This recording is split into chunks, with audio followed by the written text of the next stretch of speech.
Justin Gaethje's in the main event of UFC 291 against Dustin Poirier, and I've got to say, you're a pretty good soldier for doing this because if there's ever a fight that sells itself, it's this one. Yeah, no talking needed. So I like those fights. I'm excited about this one. You rewatched the first fight because the UFC asked you to do that. I saw in your interview with Daniel Cormier that was really the only reason you rewatched it. But do you kind of have to disassociate from that fight when you watch it? I mean, I know it's part of my journey, but I'm such a different fighter now that I don't think it really is a factor necessarily. But it was a great fight. I enjoy watching it sometimes, but again, much more technical, much more tactical, and much more precise. So I'm excited to go in there and see the growth. Of the fighters I speak to, you're always very hypercritical of your performances. Whenever I talk to you after a win or a loss, it seems like that's something that you really kind of zero in on. Going back and watching the Justin Gaethje of 5 years ago, I'm sure you probably picked out a lot of different things that have been, I guess, fixed up since then. Yeah, I mean, my athletic ability is what got me here, and I think I obviously had that then, and I have it now. But I think the choices that I used to make compared to now are much different. I think that's definitely, why I've been so successful. And naturally we're gonna grow. As we get older, we get you get wiser. And I think, yeah, that's a big factor of the Chandler fight, not the Poirier fight, the Ferguson fight, the Fiziev fight. I fought like an absolute fool against Oliveira. I kind of got caught up in the moment, but that's kind of the challenge that we face every single time we step in there. So when you talk about making different choices now, what were the choices? I guess what was the basis of those choices back then? What was the goal versus the choices that you make now, and how do Yeah, they differ? I mean, there was never the factor of don't get hit. That was not a factor back then, and now that's a huge factor now. Fighting the guys at this level, you cannot be taking these shots. Um, can't be willing to take the shots. You got to be ready to take the shots. But I think it's just more tactical, more patient. Not having as many exchanges or not leading as many exchanges as I used to. Was there sort of a wake up call in your UFC career because you were undefeated when you came to the UFC and you had, I believe, it was 19 fights before you got to the UFC. You can correct me if I'm wrong on that, but then fighting a guy like Eddie Alvarez, a guy like Dustin Poirier, where the choices that you would have made against previous fighters probably would have paid off, and at this level, they didn't. Is that kind of what the wake up call was? Yeah, I mean, I came into the UFC 17-0. I fought Michael Johnson, put me at 18-0, and I had fought the same all the way through. It's just balls to the wall at all times, and make sure that they're going to quit before I ever quit. And fighting Eddie Alvarez, fighting Dustin Poirier, was kind of the same mistakes led me to those losses. And so I really had to redefine what my strategy is, and be more tactical, and really use my skills outside of my mental toughness, my willingness to take shots. I really had to reevaluate that and use it. What's it like being in a fight like that? I know that's a weird question, but a fight like Alvarez or Poirier, where you're just, it's an absolute, like, it's just chaos personified. Yeah, Like I in your mean, mind, what's going on? it's a lot faster than say the Fiziev fight, but outside that, there's really no difference. Yeah, so it's just the pacing is different. Yeah, So does much that kind of different. take away your, I mean, it probably for your opponent as well, but your capacity to kind of think on your feet, it becomes really like fight or flight in that moment. Yeah. In those early fights, yeah, it was fight or flight, and I certainly chose fight every single time. I obviously choose fight this time and every time, but I just again, it's there's levels to this game, and you know, pure brute strength and tenacity are not the only factors that are happening in there. You have to be smart. You have to fight a perfect fight. You have to be constantly creating angles, judging distance.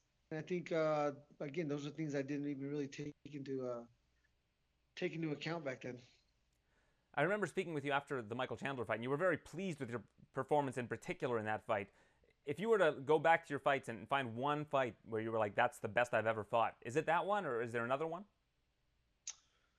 I think it was maybe the Ferguson fight and possibly the Chandler or the Fiziev fight. Those three were very similar in the way that I fought, and the way that I approached it. And I think obviously I found success in those fights, so that's always nice. But it felt much slower. That's why when I get out of the cage and everyone's like flabbergasted at how exciting it was, that's why I'm a little bit surprised because it seems so much slower when I'm in there. How does that process work? Like, what slows down a fight in your mind? I think again, just controlling, being, focusing on not getting hit and focusing on controlling the distance, for the most part. This is your only rematch aside from Luis Palomino. Those were back-to-back fights. Those were incredible fights if people haven't seen them.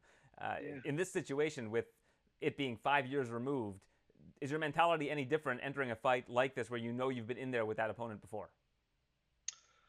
No, I'm really not taking too much from that fight. Again, I fought so different.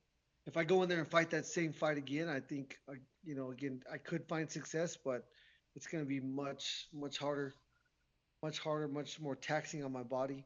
And I really want to focus on not taking those shots ever again. Are you trying to reduce the idea of chaos in your fights? Like, chaos has been your friend in the past, and of course it has been your enemy at times as well. But you're looking for a more controlled environment, and I think that's what the difference will be in this fight. Like, we're still going to see a great fight in all likelihood, but it's going to be a little bit different in terms of um, the kind of risk that both of you are willing to take. Yeah, for some reason, my fights always involve a bunch of chaos. Just like the Chandler fight, just like the Fiziev fight, which again I felt were much slower. But you know, that's how I fight. That's how my fights go. I'm constantly be looking to land big shots, but I just need to be again more tactical in those decisions. The BMF Championship is on the line in this fight. How would you describe a BMF if you were to sum it up into words? Well, I would say future legends of the sport. Those are the only people that are going to fight for this belt. Masvidal, Diaz, and to be two of four guys that have ever even had the opportunity to fight for it is, is special. It tells me that, for one, the UFC appreciates my skills, appreciates my effort, um, and I'm obviously doing something right if I'm getting this opportunity. It seemed like it took a little bit of time for that to percolate with you. At first, I don't know if it was before this fight was announced. You had, I guess, your questions about this BMF championship. What kind of turned you? Yeah, I mean, I was all in, the whole time. I first, again, it's not the world championship, and so in my mind, I was comparing it to the world championship, and there's no doubt that that's it's not what it is. But when it comes to legacy, which is almost just as important, and that's what we fight for, is to create a legacy, to get inducted to the Hall of Fame and to be one of the fan favorites. I think this does that for that. With Charles Oliveira having won in Vancouver, do you feel like the winner of you and Dustin, the BMF championship, is almost a golden ticket to the championship in October if you are healthy enough to go? Charles has said he's not going to want to fight in October as well. Volkanovski just fought. So do you feel like this probably makes one of you two the front runner if you're available for October? Yeah, I would say so. I mean, I think October's a little bit too quick for a turnaround from this fight. There's no doubt that again, both of us create so much damage, and barring a 1 minute knockout from either side, I think it's going to be just too quick of a turnaround. Yeah, But it who seems. knows? Who knows? My life doesn't exist after next Saturday, so after that fight's done, we'll reevaluate and see what's up. Yeah, it seems Oliveira's getting some criticism because he said he'll fight in November or December. But I think that when you're in a situation like Oliveira, who's lost the title, like yourself and Dustin, who have both been interim champions and have fought for the championship, like this next spot that you're picking in terms of your championship, the winning conditions have to be optimal in order to take a fight like that. Yeah, no, there's no doubt. I mean, if we take big shots, I mean, we would be foolish to turn around and go in there and take that chance. You have to be 100% every time you step in there. Granted, we're never 100%. If you go through the correct training camp, you're not going to be 100%. But as far as allowing your body to recover after these fights is super important.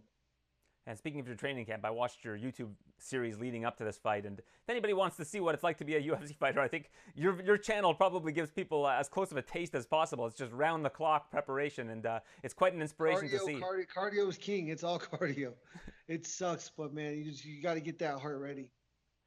Last thing I want to ask you about, Basil Huff is a training partner of yours and just came in on short notice and fought Jack Della Maddalena. What can you say about his performance? Yeah, I mean, he's so dangerous, so strong. He's been yearning to get himself in the UFC for a long time, and I think he's been, it's well deserved. He belongs with the top fighters in the world. He fought a top 15 guy his first fight, and yeah, I think with the proper, he got that call in like 5 days notice. He certainly was. He was at all my wrestling practices. He was at most of my training sessions, so I knew he was training for the fight or for a fight. In the case that he got a late call, but there's nothing like being able to pick a date 8, 10, 12 weeks out and really uh, create a pattern of your training and really follow that and believe in that. And I think with that, he'll be much more dangerous. Well, on the flip side of that, if I'm a fighter and I'm offered Basil Huff on 1 week's notice, I'm probably turning that down after seeing what he did to Jack. Yeah, now you are, but before, it was kind of unknown. And that was my gym, elevation fight team we've had 3 guys that have got really short notice calls with Chepe Mariscal. God damn, why am I drawing a blank right now? I don't even know. I'm drawing such a big blank right now. But we won 2 out of 3, and some argue 3 out of 3. Yeah, I mean, at the very least, it's a moral victory for Basil. He definitely put himself on the map. Well, either way, UFC 291, it's the BMF Championship. Yourself, Dustin Poirier. Again, a fight that really doesn't need to be sold because if you saw the first one, you're going to want to see the sequel. Appreciate your time, Justin. Always a pleasure catching up. All right, yes, sir. Thank you.